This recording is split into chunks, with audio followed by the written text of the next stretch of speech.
The last video on this channel has 12 cuts in it, and I did not choose a single one of them. A machine did, running on the hardware under my desk. No editor, no timeline software, and the footage never left this room. It found every cut point itself, graded my delivery like an acting coach, and told me with numbers that I tanked 12 out of 14 closing lines. This video is live right now. Go frame step it if you want, then come back because I'm going to show you exactly how it works, what it cost, and the 3 ways it failed before it worked. And if you stay to the end, you leave with the complete blueprint to build one yourself. Every algorithm, every threshold, you will never need an editor again. Here's the problem this solves. I record to camera in sections. Every solo creator does. And where sections meet, you get a jump cut, the little teleport where your head snaps 2 degrees sideways, and everyone watching knows you stopped and started again. The standard fixes are all bad. Punch-ins that fake a second camera, B-roll you didn't want, or paying an editor to hide what shouldn't be visible in the first place. But there's a 4th option. Some of the best edited talking head channels on YouTube use cuts you cannot see. I reverse engineered the technique by frame stepping one of them. The trick: end a take with your head parked in a certain position, start the next take in the same position, the cut lands on 2 nearly identical frames, invisible. The catch: a human cannot hit a frame perfect pose match live from memory take after take. I tried, and you can get close, and close is exactly what a visible jump cut looks like. So the design principle behind everything you're about to see is this: the human performs roughly and the machine finds precision. Classical computer vision does the measuring, models do the judging, and I just talk. Part 1. Getting roughly matched at record time. My teleprompter is a beam splitter, a phone lying face up in a tray mirrored into angled glass in front of the lens, running a little Express Socket I/O web app that I wrote, driven by a PS4 controller so my hands never touch the desk. That gave me somewhere to put the trick. When I stop a take, the app grabs the final frame of what the camera just saw and paints it onto the prompter glass as a ghost. 55% opacity, mirrored to match what I see in the glass. The live feed renders underneath it. So between takes, I'm looking at a translucent snapshot of exactly how I ended, superimposed on how I look right now. I line my own head up with my own ghost, like onion skinning in animation. Settle and roll the next take. When recording starts, the glass switches back to the script. The whole loop is park, stop, ghost appears, match the ghost, roll, and then speak. And to be clear about the division of labor, the ghost only gets me close on purpose, because the actual cut decision doesn't happen here at all. Part 2 is the piece I call Edit Brain, and it's where the precision lives. So the session's over, and what I actually have is a folder of video files, 1 per section, each one ending with me frozen in that parked pose. A Python program opens those files and asks one question: where exactly is he holding still? And the way it tells is beautifully done. It compares each frame to the next one, pixel by pixel. While I'm talking and moving, the frames keep changing. The moment I park, the difference between frames collapses to almost nothing. When it stays collapsed for about half a second, the machine has found my pose. No button, no clapperboard. The stillness itself is the signal. Now it has 2 moments, the last still second of one take and the first still second of the next. And inside those, it compares every frame against every other frame, hundreds of possible pairs, hunting for the 2 frames that match each other the best. It judges best match in 2 ways. One, the whole picture. How similar are these two images, pixel for pixel, to the face? A Google Vision model called MediaPipe reads my exact head angle and precisely where my eyes and mouth are in every single frame, and the face gets the bigger vote, especially the eyes, because here's what I learned. What makes a cut look like a glitch isn't the background, it's the eyes. Eyes down jumping to eyes up feels wrong even when every other pixel lines up perfectly. The pixel math kept choosing exactly those pairs until I let the face model outvote it. Then, hard rules on top. Mid-blink in the frame, disqualified. Mouth half open between words, disqualified. No matter how good the score is. Nobody wants a cut landing inside a blink. So, whichever pair survives with the best match, that's the cut. And the numbers are honestly better than I expected.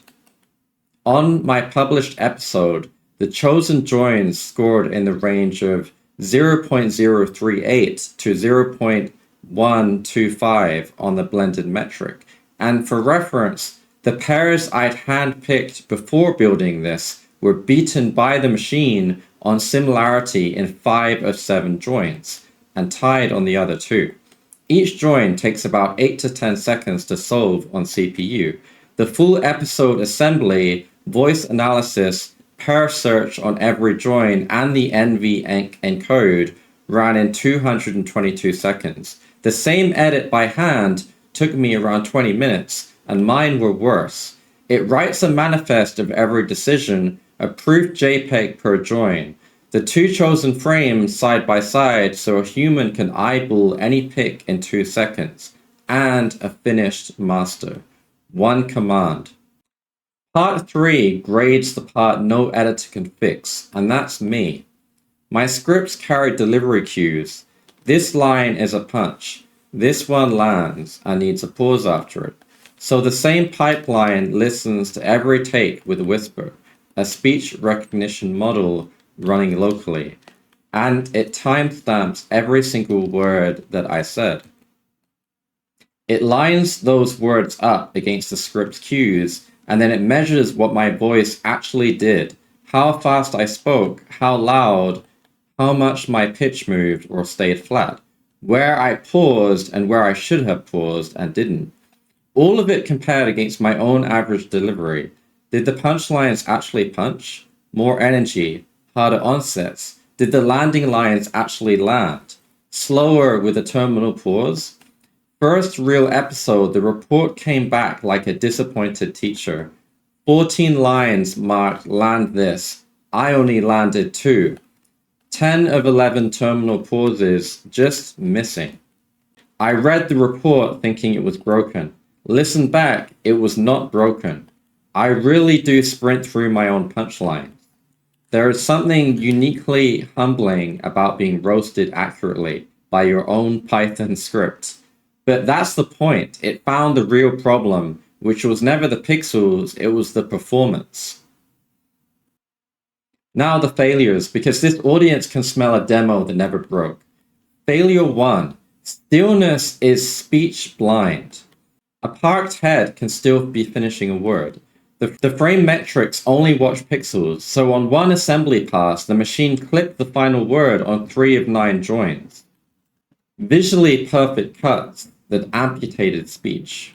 The fix is boring and correct. Cross-check every cut against Whisper's last word timestamp and forbid cutting inside a 300 millisecond guard after it. We ran that audit by hand on the shipped episode, and it's being folded into the assembler so it's automatic. Failure 2. The machine has no taste about dwell. It happily left me frozen in a parked pose for over 2 seconds of finished videos, because nothing told it a held statue reads as weird. Held stillness is for the ghost at record time. The edit should cut a few frames after settling. That's now a window constraint. Failure 3, and my favorite. On one join, the machine's mathematically best pick cut through a closed eye frame on both sides. Technically a genius move, it hid the cut inside a blink, but it looked like a glitch, hence the blink veto. The metric optimizes similarity. It took explicit rules to teach it what humans actually notice. The whole stack so you can build one. OpenCV for the framework. Scikit-image for SSIM. MediaPipe FaceLandmarker for geometry. And faster whisper for words. Librosa for prosody. And ffmpeg with NVENC for the encodes. And a plain express plus socket.io web app for the prompter and ghost. So, giving it to you straight, my hardware, I have two RDX 3090s. Though honestly, the Pairfinder runs on CPU in seconds, and Whisper Small needs only a mid-range GPU, so the barrier is lower than my rig. The raw footage never touches a cloud API. My takes, with every flubbed line and every stupid face between them, stay on this machine. And full disclosure, because you would catch it anyway, a cloud assistant still orchestrates the pipeline today. Replacing it with a local model is literally the next build, but the footage stays home, and if you run a business, it's how your data should be treated too. If you take one thing from this, take the design principle, because it generalizes way past video. Don't ask the human for precision. Ask the human for rough precision, and build the machine that finds the exact match. Classical CV and DSP do the measuring. Models do the judging. People do the performing. That split is why this works, and why it runs on hardware from 2020. The first episode this system cut is linked below, so go hunt for the 12 cuts, and tell me in the comments how many you actually found. And before you ask, no, I'm not open sourcing it, it's becoming part of something bigger. But I just handed you the whole blueprint, every algorithm, every library, every threshold on screen. A weekend and this video is all you need. Beat my join scores and I'll feature you. I'm building the next pieces of this. Local model orchestration for the judgment calls is next. So subscribe if you want to see it evolve. And the one business note I'll make. If you own a company and you're wondering whether your own tech could survive a bad week, there's a free 3-minute scorecard in the description. That's it. See you in the next one.